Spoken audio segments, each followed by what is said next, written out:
The BBC is regularly described as the world's most trusted news brand with a weekly global audience of nearly 500 million people.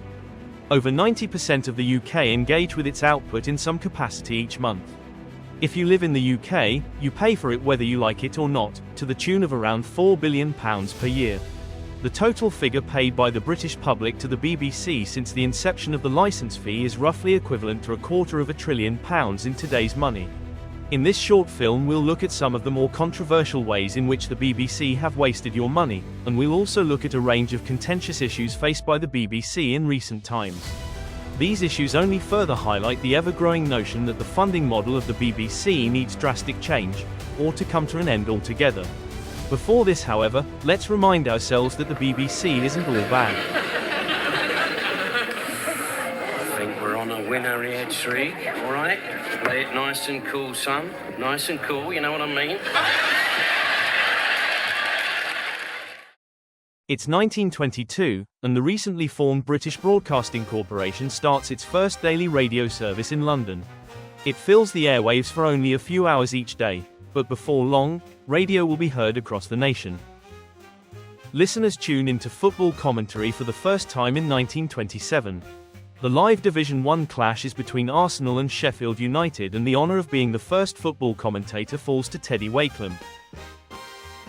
The BBC continues to break new ground throughout the 1930s, including a first play broadcast on low-definition television.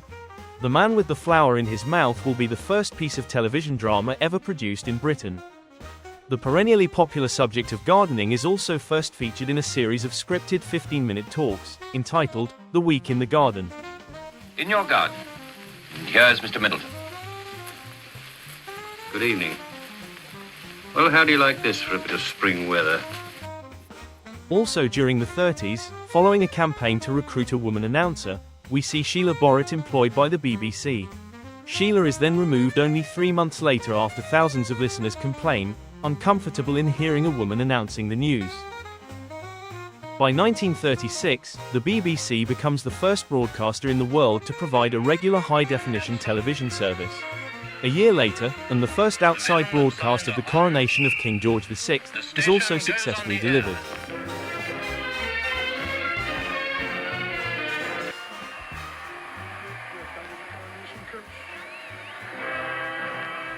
In 1940, with the Second World War now underway, General Charles de Gaulle broadcasts to Nazi-occupied France via the BBC in London, rallying the French resistance. A year later, Winston Churchill's famous V for Victory sign begins life at the BBC. Una Marson also joins the BBC full-time in 1941, becoming the first black female producer in the Empire Programmes department. We're all ready for you, Miss Marson. Thank you, Tommy. Other highlights during the war years include a 1943 bombing raid on Berlin, with BBC war correspondent Winford Vaughan Thomas travelling with the troops in a Lancaster bomber. The D-Day landings are also broadcast on the BBC in 1944. Announcer John Snagg reads news of the invasion in all its gory detail, resulting in complaints. And this is John Snagg speaking. Finally, in 1945, a broadcast announces May 8th will be Victory Day in Europe, as the war nears an end. Thanksgiving, His Majesty the King speaks to his peoples and his fighting forces throughout the world.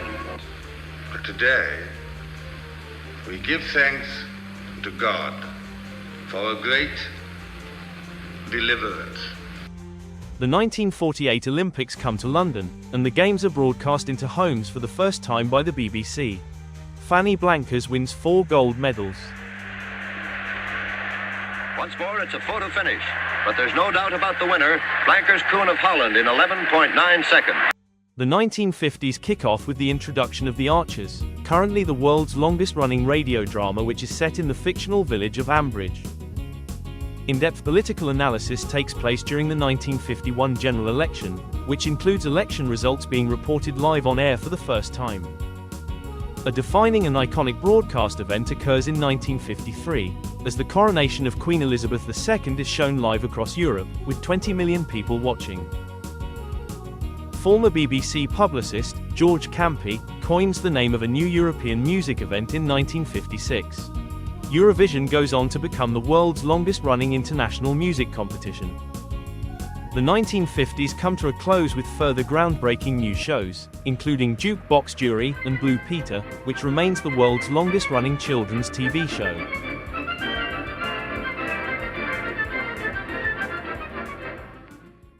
The first half of the swinging 60s continues in the same vein, as viewers enjoy new and regular featured TV shows, such as Songs of Praise, Doctor Who and Top of the Pops. The 1966 World Cup, considered the biggest event in British sporting history, is broadcast live and comprehensively, with the final seeing around 33 million people tuned to the box. Some people are on the pitch, they think it's all over.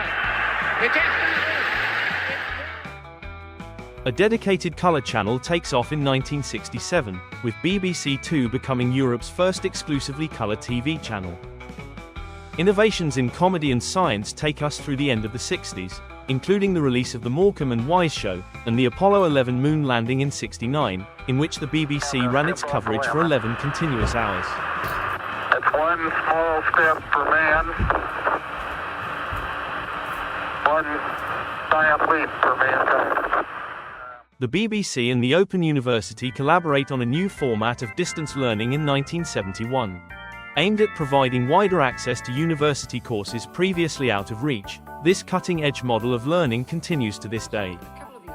A year later, and the world's first teletext service begins in 1972. CFAX, a wordplay on CFacts, will soon have 22 million regular Which means, users. of course, that in the central computer you could put in the Holy Bible, War and Peace, encyclopedias and so on, and at the touch of a switch, get all the information there in your own living room. That is mind-boggling, David. Mind you. The demand for regular entertainment fills the 70s, with long-running and popular shows emerging. Delia Smith will soon become a household name with her new televised cook shows. Shows such as Grange Hill, That's Life, and Fawlty Towers also first feature. The decade ends with the release of an ambitious new series featuring the natural world. Life on Earth is written and presented by a relatively unknown new TV star. In this landmark first show, David Attenborough is already in his early 50s. Their sight, their hearing, their sense of smell are so similar to ours that...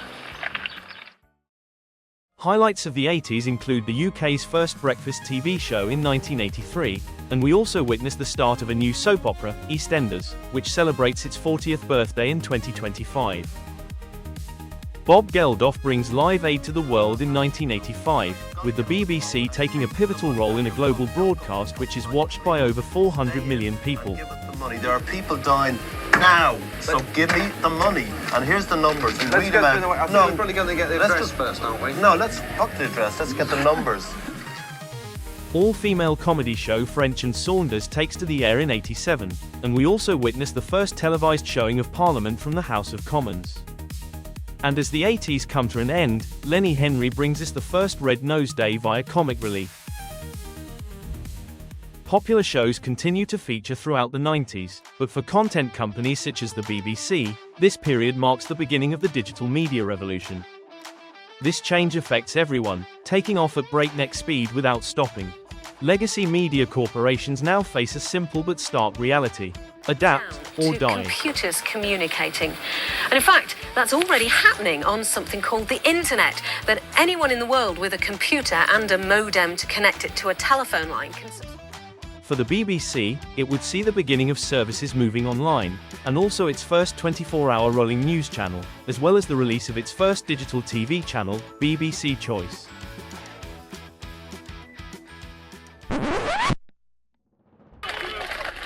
This new era of digital evolution brought something else with it. Something powerful and dangerous which hadn't previously been seen. People were now sharing a voice en masse as the onset of digital activism took hold. It would take time, but it would become a trend that both governments and corporations couldn't ignore. And as competition in media delivery grew at an unrelenting pace, so did our scrutiny of the companies providing it. Perceived injustice or scandals were no longer met by regional murmurs of discontent. They were now digitally coalesced and projected to an online public square of protest, where everyone was invited to give voice. Those who may have escaped this wider scrutiny in the past would now find themselves in the crosshairs, the BBC included. The next part of our chronology picks up where the last ended, but the context now shifts.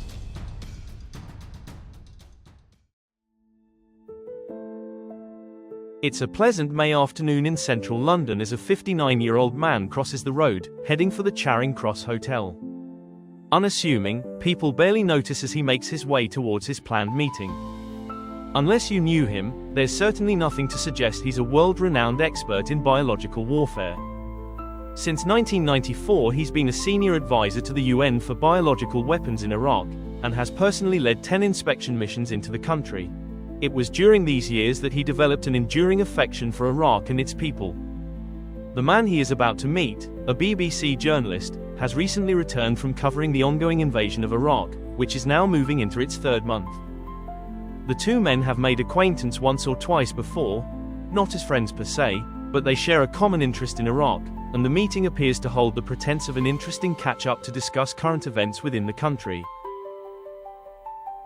Little would David Kelly know, but this meeting, and the subsequent fallout from it, would ultimately lead to his death less than 2 months later. The journalist that David Kelly met was BBC defense correspondent, Andrew Gilligan, a man since reported as an ambitious maverick, who would pursue and break news stories his own way. Gilligan was known as a journalist who got results, and it's alleged the true goal of his meeting with David Kelly was to get more of the same. Specifically, Gilligan's interest is said to have been focused on the September dossier, the controversial document produced by the British government, detailing intelligence of weapons of mass destruction possessed by Iraq. A document that would ultimately contribute justification to the invasion of the country. From David Kelly's perspective, there was nothing new or underhand in meeting with journalists. He was in fact cleared to do so by the MOD, and had discussed the details of his chemical and biological warfare work on several occasions previously. David Kelly wasn't in the business of leaks or conjecture, but was reported as a man who would give candid answers to honest questions. It's alleged that Gilligan, by design, pursued Kelly with a line of questioning pertaining to the September dossier, including the influence of Downing Street spin doctor, Alistair Campbell. Gilligan sensed the dossier was at the heart of a good story, but as with all factual reporting, sources are required. David Kelly, on the assumption he was speaking off the record, is alleged to have remarked that the September dossier was unreliable and released against the wishes of the contributing experts. A week after the meeting, Gilligan appears on the Today programme, quoting only a source, saying Downing Street wanted the September dossier sexed up for war. Knowledge already, and Downing Street, our source says, ordered a week before publication, ordered it to be sexed up, to be made more exciting. A few days later, Gilligan, knowing he's sitting on something big, repeats the allegations in his Mail on Sunday column, again, quoting only a source. Another few days pass, and as the story grows legs, a spokesperson for Tony Blair comments on a series of inaccuracies in Gilligan's reporting. And by June 19th, as the government continues to dampen the flames of Gilligan's story, he then publicly expands his description from quoted source to senior official in charge of drawing up the dossier, creating a sharp shift in focus towards David Kelly.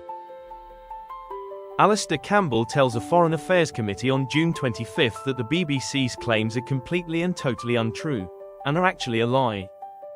David Kelly is now caught in a storm he had no intention of being part of, and reports to his line manager at the Ministry of Defence, Brian Wells, that he met with Gilligan on May 22. Over the following week, as the furore grows, the Ministry of Defence and Downing Street exchange communications in reference to David Kelly being the source, and Downing Street also corresponds with the BBC, seeking similar confirmation. By July 10, multiple newspapers named David Kelly as the source of the BBC's allegations.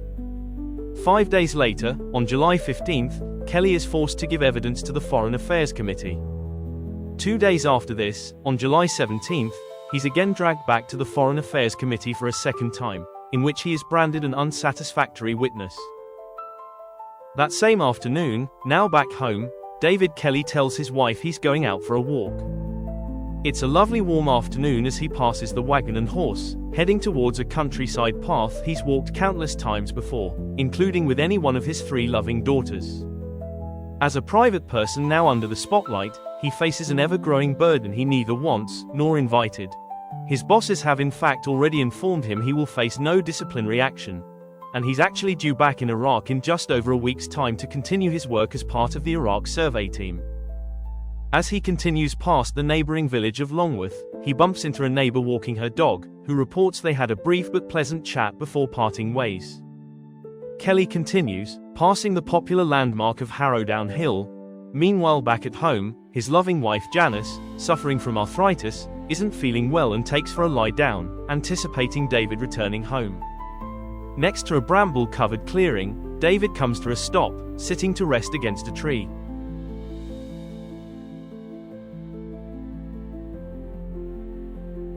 From his pocket, David Kelly removes his wife's sleeping pills, quickly ingesting around 20 of the tablets, washed down by the bottle of water he carries.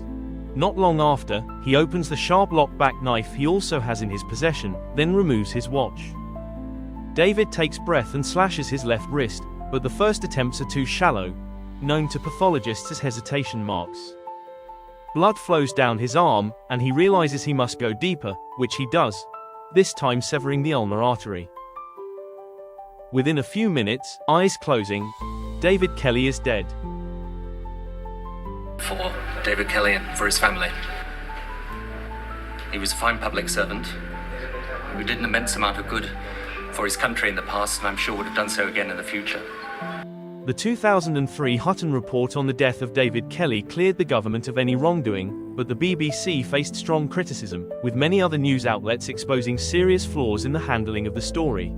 I have acknowledged we made a mistake. I have apologised on behalf of the government. Now the BBC should acknowledge they've made a mistake and they should apologise to the government, then we can move on. The scandal ultimately led to the resignation of BBC chairman Gavin Davies and Director General Greg Dyke. Many conspiracy theories on the death of David Kelly have since surfaced, alleging dark actors sponsored by foreign or domestic governments acted to permanently silence this affable and unassuming weapons expert, a man who had no wish nor intention of becoming a public figure. Did he die of natural causes, or did he commit the worst act of suicide anyone ever saw, leaving not a single fingerprint on any of the means by which he was said to have committed suicide? Who moved his body from up against a tree where the first aiders, discoverers, found it, to lying on the ground some yards from that tree, as the police later reported it was found? Who burgled Dr. David Kelly's dentist, took away his dental records, and then returned them? Why was Dr. David Kelly important? How did he go from being a person with maximum security clearance, able to go and know anywhere and anything, to a maximum security threat? Who would have had the motive to kill this gentle scientist, a man who made his living in the shadows of the military-industrial complex of Britain and in the international community? As for the BBC, well, it's on to the next scandal.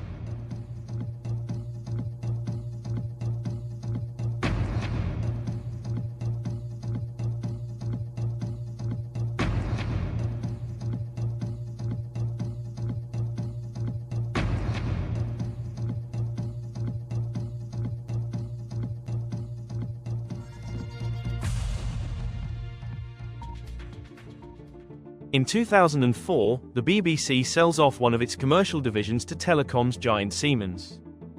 The 10-year deal, worth almost £2 billion to Siemens, is enthusiastically pitched by then-chairman Greg Dyke, who announces the sell-off will actually save the BBC between £20 and £30 million per year. Siemens would also take on 1,400 staff employed by BBC Technology, a division which was already successfully providing IT and infrastructure services to not only the BBC, but to a host of other large companies. During the internal review period which led to the sale, BBC Technology was in fact making almost £20 million per year profit, and contributing a host of other savings directly back to the BBC. Despite it being a successful and self-sustaining division of the corporation, the BBC elected to sell it.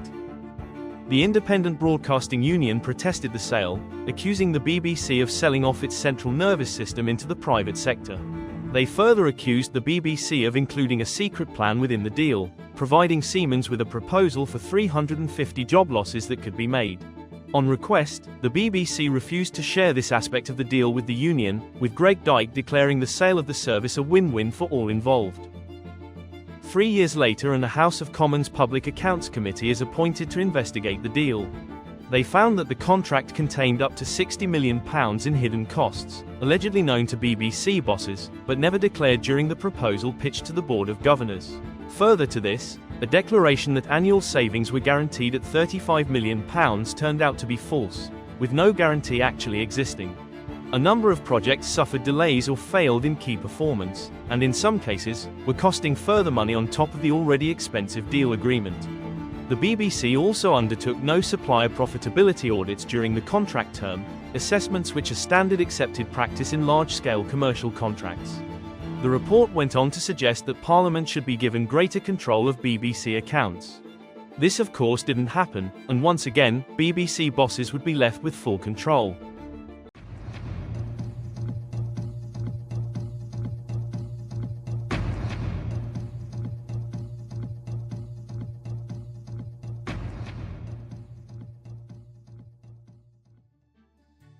Into 2006, and the BBC invest £150 million in an online education tool. BBC Jam is aimed at children aged up to 16, and the service becomes hugely popular, attracting 170,000 regular users, and going on to employ around 200 staff. Before long, commercial education providers raise complaints that the BBC are engaging in anti-competitive practices. Upon review, and after only being available for around 14 months, the BBC Trust elects to close the service, resulting in many people losing a job they had only recently taken on. In November this same year, Blue Peter hold a phone-in competition in support of UNICEF, but there are some technical issues, and they are unable to connect the incoming calls. Rather than tell the truth, they elect to rig the competition by having someone in the studio call in, pretending to call from elsewhere, and winning the prize fraudulently.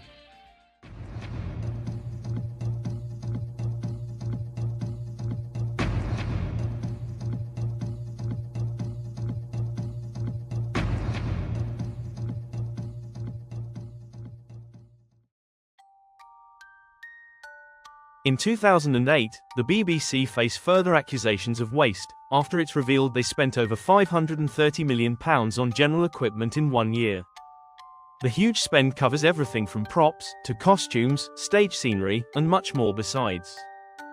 Despite recently spending £150,000 installing a new purchase order system, which was intended to reduce the average cost of individual purchases by up to six-fold, the BBC still spent over £200 million outside the system, including 38,000 transactions with suppliers not even registered.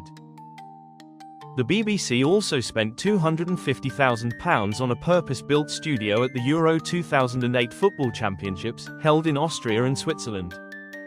The viewing area provided by the host broadcaster was deemed to be unsatisfactory, so the BBC were happy to improve things for themselves with a big spend. The total cost to the license fee payer to cover the Euros was just under £9 million, with the BBC sending 142 staff to cover the tournament. Similarly, £160,000 was spent on another studio for the 2008 Olympic Games in Beijing, in which the BBC felt the need to send 437 members of staff to cover. Staggeringly, there were around 100 more BBC employees than actual British athletes at the Olympic Games. Free spending continues during 2008, as the BBC dishes out £250,000 in legal fees to fight a Freedom of Information request regarding alleged bias in the Middle East. The Balen report, an internally appointed examination of the BBC's coverage of the Israeli-Palestine conflict, is something the BBC wholeheartedly doesn't want to share with us. Since 2008, hundreds of thousands of pounds of license fee money has been spent on ongoing legal fees defending the report's release. To this day, the Balen report still hasn't been publicly released. Clearly the BBC has something to cover up. I mean, I've never seen the Balen report, and in fact, I tried to get an interview with Malcolm Balen at one time. That was refused. But I think the only way that this, if Tim Davies is not prepared to put it out, which I hope he does, the only way to deal with this problem is for questions to be asked in Parliament and there to be a proper parliamentary investigation into this. Also in 2008, BBC Arabic is launched, a free-to-watch BBC news channel exclusively for the consumption of Arabic-speaking nations, including super-wealthy Saudi Arabia. Currently, the BBC spends around £25 million per year of license fee money to distribute this free-to-use service to Arab nations. Lastly, the following Radio 2 broadcast also went out in 2008. Right, oh no. What, this is Andrew Sachs's answer phone? Right, Jonathan, well this is unconventional. I'll blur something out. Don't blur something out. Not on the answer phone, Sorry, Jonathan. I can't answer at the moment, but please call again or leave a message. Speak after the tone. Thank you. So lonely. When you've left your message, just hang up, or for more options, press 1 at any time. Hello, Andrew Sachs. This is Russell Brand. I'm a great appreciator of your work over the decades. You're going to be on my show now, mate. I don't know why you're not answering the phone. It's a bit difficult. I'm here with Jonathan Ross. Hello, Andrew. That's Jonathan Ross speaking now. Look, Andrew Sachs, I've got respect for you and your lineage and progeny. No, Never let that be questioned. Don't hint. I wasn't hinting. Why did that come across as a hint? Because you know what you're talking about. Now, when you were doing... He fucked your granddaughter! That's his answer phone! I'm sorry. I apologise. Andrew, I apologise. It's still on the answer.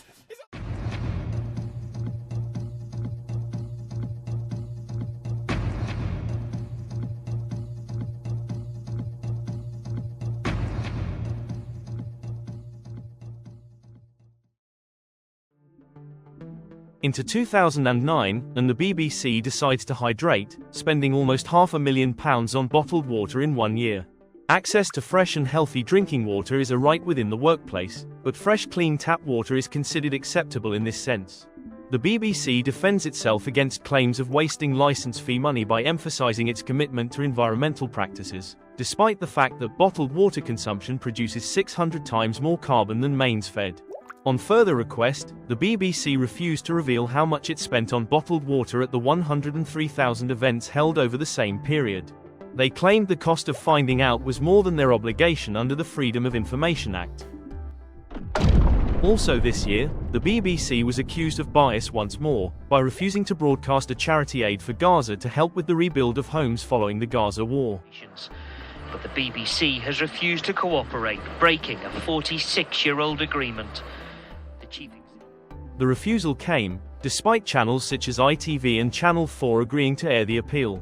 Condemnation is widespread, including BBC employees, as over 46,000 Gazan homes were destroyed in that particular conflict. This latest example of bias would only serve to draw further attention to the mysterious and much concealed Balen report.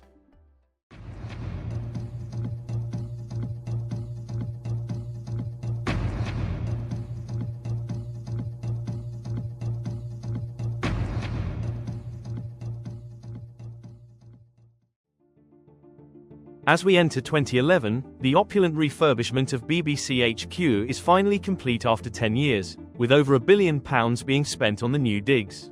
Keeping to trend for the BBC, costs are well over budget, having initially been forecast at £813 million. The pricey refurb is financed by a loan arrangement through Morgan Stanley, who create a separate company, known as a special purpose vehicle, which takes ownership of Broadcasting House on a 150-year lease. The BBC are still to this day subleasing tenants, paying rent with interest, on their own Grade 2 listed building. To add insult to injury for license fee payers, Alan Yentob initiates an arts celebration of the event costing almost £4 million, including £25,000 spent on a drone to fly over the building for all of 2 minutes. Another artist receives £150,000 to create a visitor's archive. Similarly, the BBC's Pacific Key building in Glasgow was financed in the same fashion. Pacific Key Finance plc are one of a network of parented companies involved in the financing and releasing of not only Glasgow, but all BBC buildings across the UK. A 2013 financial report showed that projected gross contractual cash flow was forecast to be £275 million over the 30-year lease term for Glasgow. This figure, which in other words can be described as income from the BBC, is over £200 million more than the original cost of the Pacific Key office, which was reportedly £72 million. It's understood the BBC's move to Salford, with an investment budget of £942 million, also falls under these long-term high-cost agreements.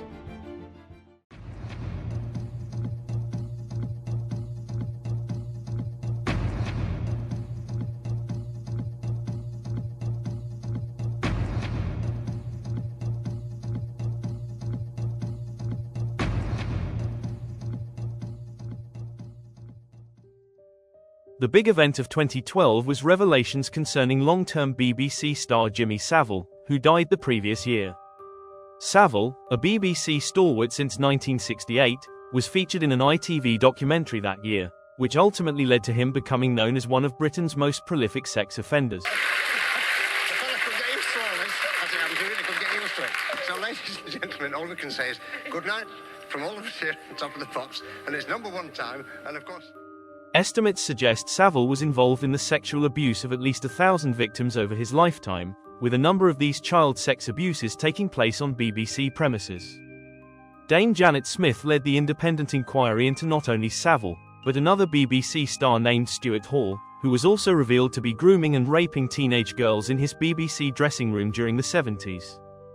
The inquiry found serious failings on the part of the BBC, which would allow sexual predators such as Jimmy Savile to go unchecked for decades. It pointed to a culture of fear being allowed to develop around stars like Savile, who would continually escape scrutiny, with the report concluding that staff were more worried about reputation than the safety of children. The report further concluded that the BBC had the means to both identify and stop the ongoing abuses, but failed to take action. It was revealed that the BBC received its first complaint of inappropriate behavior by Savile in the late 60s, and that further complaints were submitted over subsequent decades, but no firm action was ever taken, despite his behavior being known to both junior and mid-ranking staff.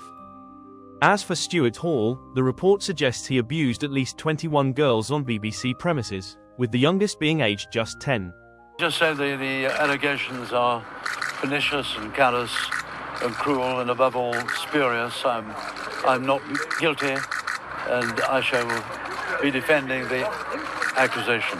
No complaints were ever submitted to management, even though it was commonly accepted knowledge that Hall was taking girls to his dressing room to have sex. The report accused the BBC of allowing a culture of reverence to develop around untouchable celebrities such as Hall and Savile. And Stuart Hall were serial sexual predators. Savile was a danger to young people, both girls and boys, opportunistic and shameless. I have identified 72 BBC victims of Savile, of whom 34 were under the age of 16. His youngest victim was aged 8. His abuse included 8 cases of rape, the youngest victim being only 10 years old. Stuart Hall targeted and groomed young girls, often plying them with alcohol. Dame Linda identified 21 victims of abuse, of whom 8 were girls under the age of 16. The youngest was 10. Also in 2012, license fee payers cover a £3,250 return flight to New York for then Director General Mark Thompson. 1 month later, Thompson then announces he will be stepping down. By September this same year, Thompson leaves the BBC to start his new position as New York Times CEO. Bloomberg reports Thompson will receive a pay package in excess of $10 million, but the deal apparently won't include flight expenses for job interviews. Thompson's replacement is George Entwistle, who quickly becomes embroiled in the latest BBC scandal within weeks of taking over the role. As news reports continue to surf the wave of the Jimmy Savile scandal, a Newsnight broadcast on the BBC names a prominent public figure, Lord McAlpine, in alleged sexual abuses at a care home in North Wales. Lord McAlpine sues the BBC and promptly receives £185,000. A new crisis for Newsnight. Tonight, this programme apologises. A key allegation in a report about child abuse was wrong. The abuse victim says he was mistaken. Humble apologies to Lord McAlpine. That certainly is not the man that abused me. George Entwistle quits as a result of the scandal, having only been in the role for 8 weeks, taking with him a full year's pay of £470,000. And in light of the unacceptable journalistic standards of the Newsnight film broadcast on Friday 2nd November, I have decided that the honourable thing to do is to step down from the post of Director General.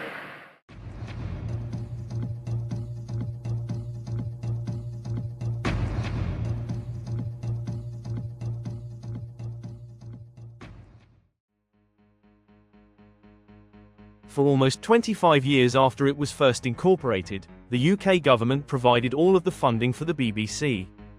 In 1946 they decided Joe Public should now pay instead, and the TV licence fee was born. The cost was £2 per year, not far as an equivalent to the current cost today. But the issue of enforcement soon became obvious. People could buy and use their TV whether they had a licence or not, and of course, that wouldn't be acceptable. So in 1952, the first TV detector van was introduced. This beacon of advanced technology, roof laden with high-tech detection equipment, would roam the streets of the UK, searching for those watching the telly without paying. These elusive marvels would traverse the highways of Britain, with the brightest minds of their day sitting in the back of the van, eating sandwiches, twisting dials, and suspiciously interpreting signals through chunky earphones. Yes, there's a TV set on number 5. It's in the front room. And they're watching Columbo. If you don't have a TV license, it won't take us long to find you. TV detector vans would develop over the years, emblazoned with TV license markings on the side, spreading fear in neighborhoods as they choked and trundled through the streets looking for perps. This tool of fear was coupled with annual publicity campaigns, warning us we were being watched, and those among us not paying were soon to be caught, with license enforcers knocking on your door very soon. If you're viewing without a TV license, you'll need to keep one eye on the road. Because TV detector vans are in this area. They have the address of every house or flat that doesn't have a TV license. So you could face a summons and a fine of up to £200. Please get a license before you get a visit. By the 2000s, the livery was removed from the detector vans. They were still among us, just now undercover. To this day, myth and legend still speaks to these undercover vans as they move in the shadows among us.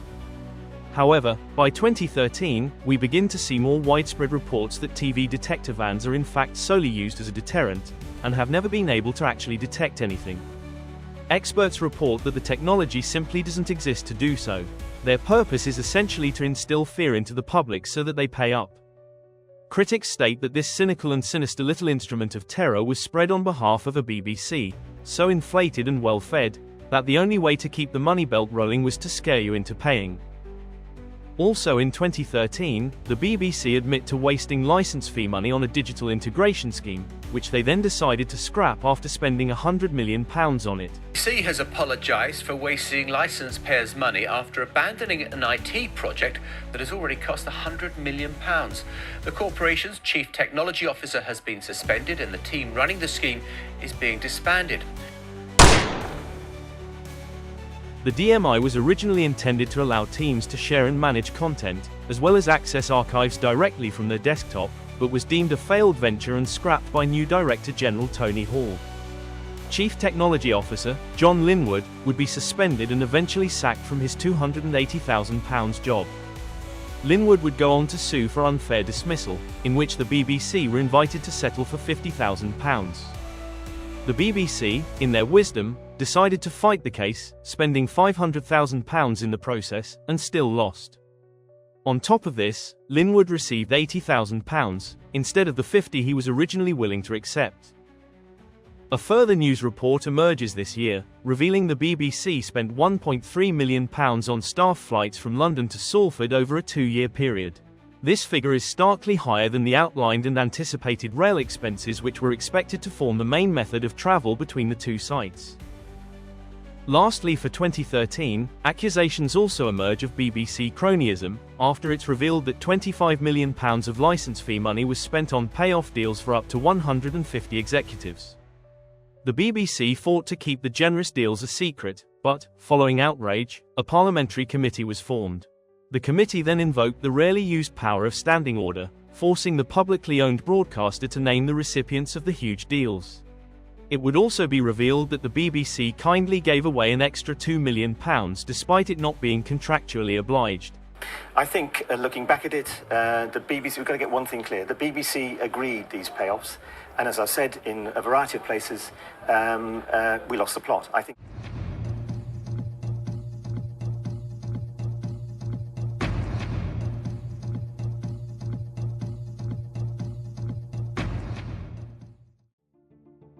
In 2015, we find out that the BBC colluded with South Yorkshire Police to film a raid on the home of musician Cliff Richard.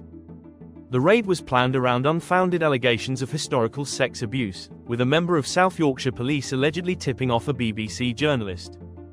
An agreement was then formed that the BBC could film the raid taking place, if they hold off on reporting details of the allegations. The allegation being that Cliff Richard sexually abused a boy under the age of 16 in the 1980s. The BBC held the story for a month until the raid took place, and then broadcast it live via helicopter on the day. Cliff Richards was questioned by neither the police, nor the BBC, regarding the alleged crime in a several-week period leading up to the raid. Indeed, Richards actually only found out about the allegation by watching the raid of his home live on the news from his holiday in Portugal. Cliff Richard would then go on to sue the BBC, with the singer spending up to £3 million of his own money in the ensuing legal battle to clear his name. By 2019, the BBC will have spent roughly £3 million also, as well as paying £300,000 in legal costs to South Yorkshire Police. Senior management at the BBC, are they the ones that have got to carry the can in your view? They have to carry the can. I don't know how they're going to do it, but they'll have to. And if heads roll, then maybe it's because it's deserved. Also in 2015, reports emerged that the British Broadcasting Corporation spends less than half of its income on actual broadcasting. Of the £5.1 billion of income received in the previous financial year, only £2.4 billion was spent on public service content for UK licence fee payers. Staggering figures of waste and free spending are reported, including almost £250,000 spent on tea in a single year. Added to this, £250 million was spent providing free content to those outside of the UK via the BBC World Service. A further report alleges the BBC to be spending an eye-watering £100,000 per week on consultants over the same period.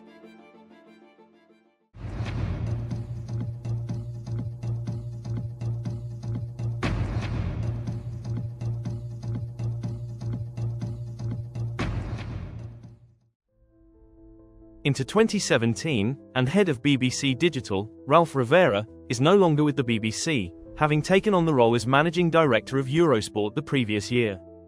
Ralph's BBC position was made redundant in April 2016, but he stayed on for 5 more months at full pay, despite having no job title.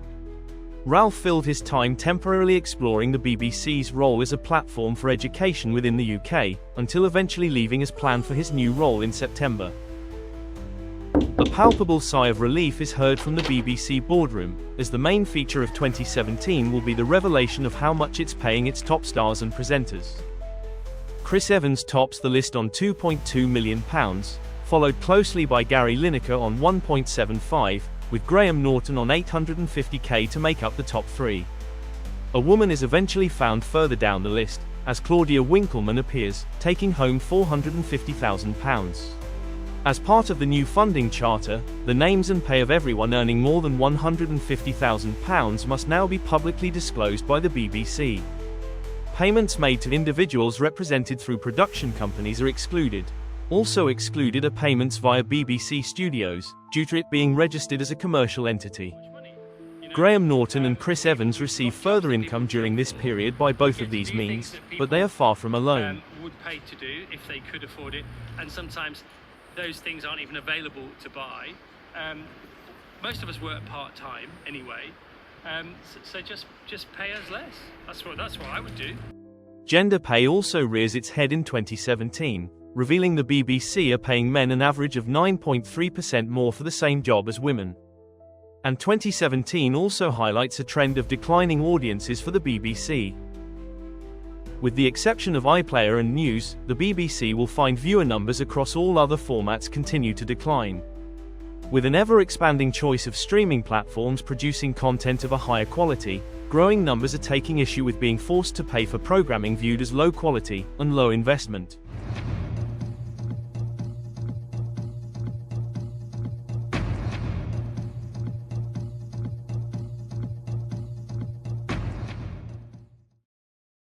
As the royal wedding of Harry and Meghan approaches in 2018, the mighty overlords of broadcasting receive scorn after announcing they will grant the little people a license fee dispensation.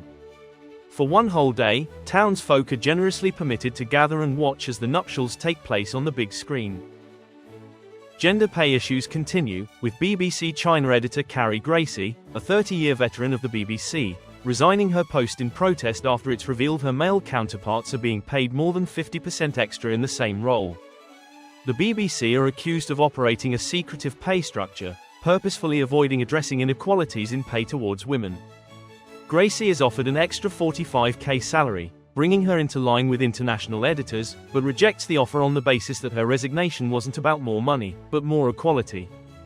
John Sopel then finds himself caught in a leaked conversation with BBC heavyweight, John Humphreys. Humphreys, I can hear you. It's good. Slight change of subject.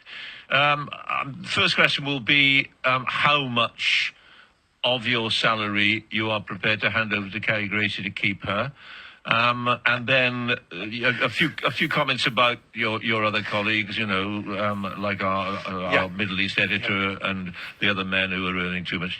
I mean, obviously, if we're talking about the scope for the greatest redistribution, I'll have to come back and say, well, yes, Mr. Humphreys. And I could save you the trouble because I could volunteer that I've handed over already more than you fucking earn, but I'm still left with more than anybody else, and that seems to be entirely just.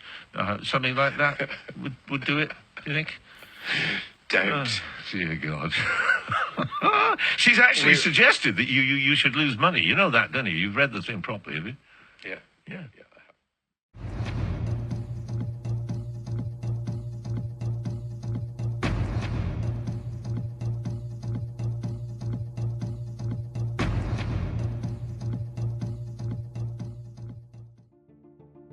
A Freedom of Information request reveals the BBC sent out 34 million letters in 2020, all of which being demands for payment. This astonishing figure is the equivalent of over 100,000 letters being posted per day, for every working day of the year. Heads shake as it's revealed the BBC spent £9 million of licence fee money aggressively chasing people by printed post. A TV licence spokesperson commented on the revelation, informing us the letters generate more money than they cost to send, meaning the BBC can spend more money on programmes. In June 2020, the BBC also opens a new redundancy scheme as part of an ongoing budget drive. The scheme is soon flooded with applications, with long-serving staff fearing it's their last opportunity for a generous severance package in light of the ongoing budget cuts.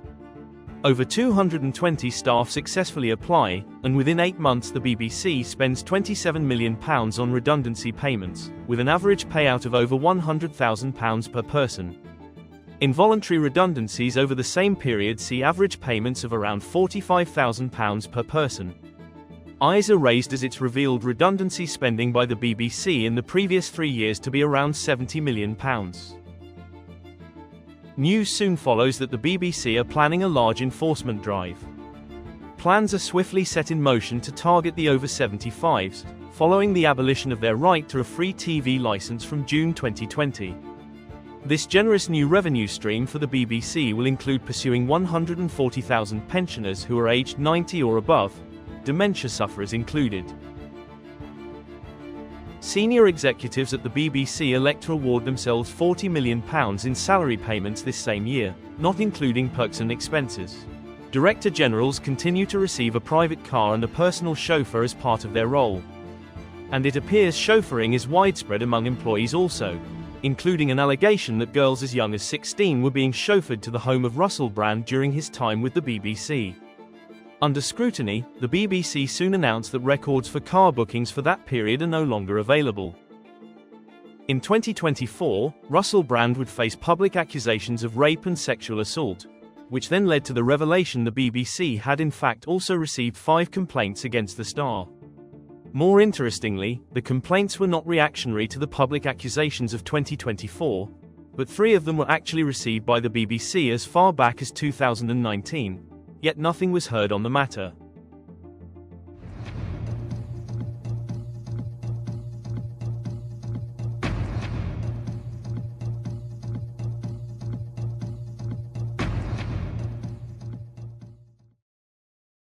Early January 2021, and the BBC is facing public pressure to end criminal prosecution of licence fee evaders. But the government decide not to decriminalise non-payment, with the BBC applauding the decision, stating it would have starved them of £1 billion of public funds. It's also revealed the BBC spent over £1 million fighting staff tribunal cases. This figure doesn't include over 2,000 hours of highly expensive in-house legal fees, to which the BBC were unable to put a figure against. Further contempt is then directed toward the BBC as it's revealed they financed an internal probe after a single viewer complained about homophobic language, first broadcast in 1975.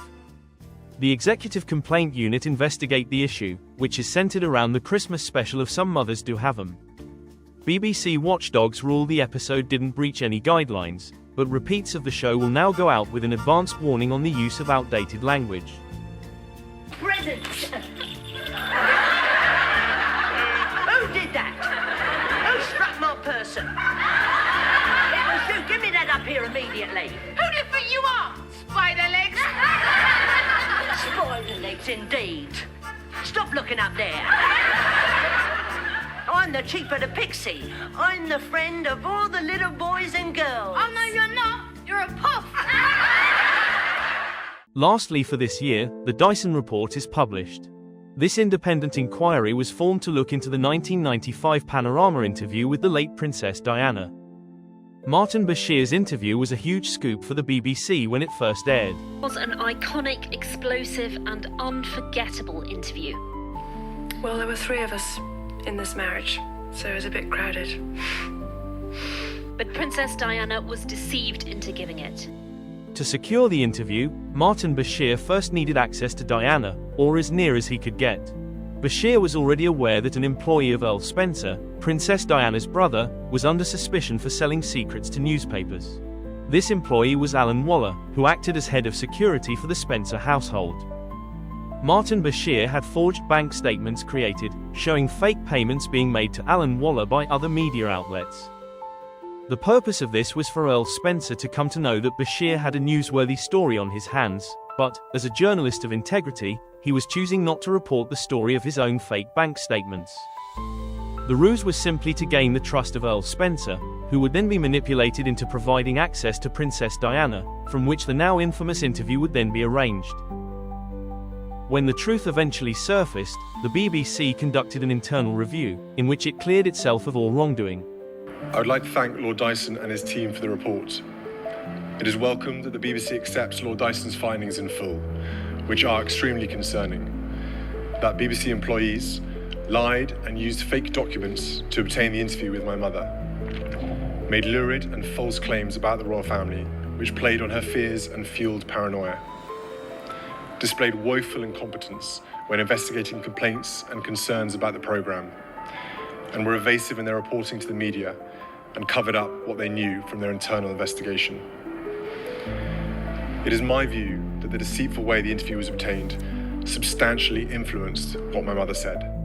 Alan Waller would go on to sue the BBC, winning his case and eventually receiving a damages payout in the region of £60,000. Due to ill health, Martin Bashir would step down shortly before the BBC conducted its own report in 1996. Eventually, he would leave to join ITV, before being re-employed by the BBC again in 2016, including being promoted in 2018.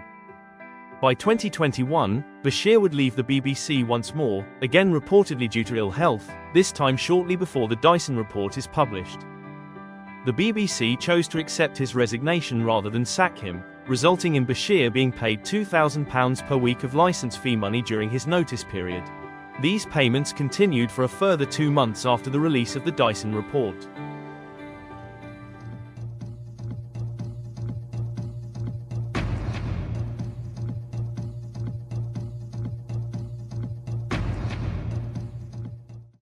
Into 2022, and as taxpayers continue to struggle through a cost of living crisis, a looming energy crisis also takes hold, squeezing more money out of people who are already struggling. Seemingly exempt, the BBC are forced to admit they have wasted around £300,000 of licence fee money on bookings that were never used. Over a 5-year period, the BBC booked around 3,700 train tickets, 600 hotel rooms, and 1,200 taxis. They then used none of them. And if that wasn't already inexcusable, they paid for all of them, with no refunds.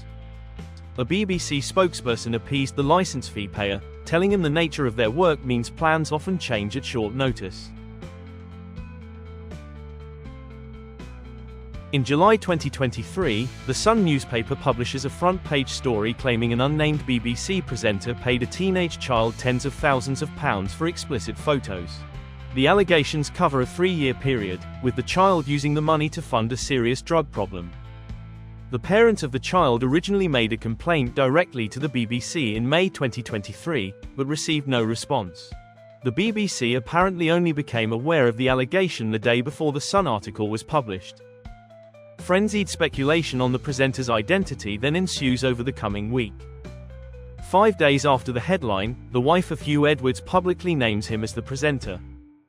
Privately, the BBC already know that it's Edwards, and suspend him on full pay. It would emerge that Hugh Edwards was also separately engaged in ongoing communication with another young man named Alex Williams. From December 2020, Edwards was also regularly receiving sexually explicit images from Williams. This continued over a 2-year period, including images of the sexual abuse of a child aged between 7 and 9 years old. Edwards is eventually arrested on the 8th of November 2023, yet continued receiving full pay from the BBC. By March 2024, 25-year-old Alex Williams receives a 12-month suspended sentence, pleading guilty to possessing and distributing indecent images of children. In April, Edwards then resigns from the BBC on medical advice, and by June is charged with 3 counts of making indecent images of children. A month later, and it's revealed that Edwards received a salary of almost £500,000 between April 2023 and 24, despite the fact he spent most of the year suspended. If this wasn't already bad enough, it would also be revealed the BBC gave Hugh Edwards a £40,000 salary increase during the same period. Edwards would admit to all charges and receive a 6-month prison sentence, suspended for 2 years. The BBC faced questions on why it didn't sack Edwards when arrested back in November, and also if they would be seeking to reclaim salary payments from the presenter. It's not easy. In August 2024, the BBC formally requested £200,000 from Edwards. At the time of this film, the money has yet to be paid back, and may never be. Because there's so much noise, and people get offended by everything nowadays. Yeah? Despite this, BBC executives collectively withdraw £39 million in salary payments this same year, roughly equivalent to the salaries paid to all of the on-air talent during the same period.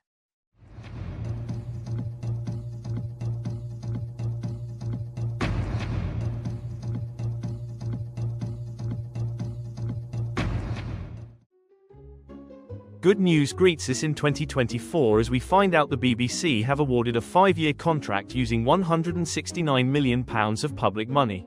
This vast spend is not for new programming, however.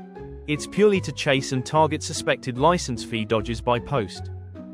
Questions arise asking why the contract, originally budgeted at £158 million, is eventually awarded at £11 million more. With no answer, we instead find out the BBC requires letters to be posted as it forms part of their legal process in pursuing the £170 licence fee. Inappropriate sexual behaviour finds itself back on the BBC menu again as a news investigation reveals a range of allegations regarding MasterChef star Gregg Wallace. As details emerge and more women come forward, it's revealed that the BBC had directly received complaints about the star's behaviour on several occasions, as far back as 2014. Allegations actually stretch back as far as 2005, including written complaints directly to the MasterChef production company in 2012. BBC executive Kate Phillips directly received a copy of a further complaint about Wallace's behaviour in 2017, and it's also alleged the star was distressing female MasterChef contestants with rape jokes this same year. The BBC issued a warning to Gregg Wallace in 2018 over his unacceptable and unprofessional behaviour, but it appears the warning was ignored, as further reports of unacceptable behaviour continue into 2019, and on again into 2022. Including producer Dawn Elric, who wrote to the BBC with accusations of lewd behaviour, and that Wallace was actively pursuing phone numbers of female production team members. By the end of November 2024, Wallace steps away from MasterChef while the investigation continues, but makes an attempt to defend his name via social media. And apparently now, I'm reading in the paper, there's been 13 complaints in that time. Now, in the newspaper, I can see the complaints coming from a handful of middle-class women of a certain age. The BBC eventually decide to pull the MasterChef Christmas special, and John Turode finally speaks out after receiving some bad press due to his perceived silence. Wallace's ghostwriter Shannon Kyle then goes public in December 2024 with her own allegations of sexual misconduct.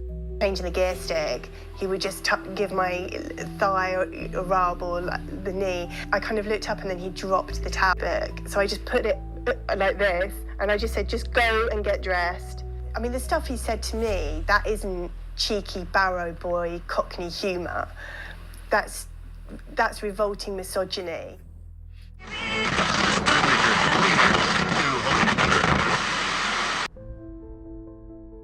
As the grandfather of broadcasting continues to stumble onwards, holding onto an outdated business model and unable to shake off a bad case of institutional entitlement, the answer to what comes next remains to be seen.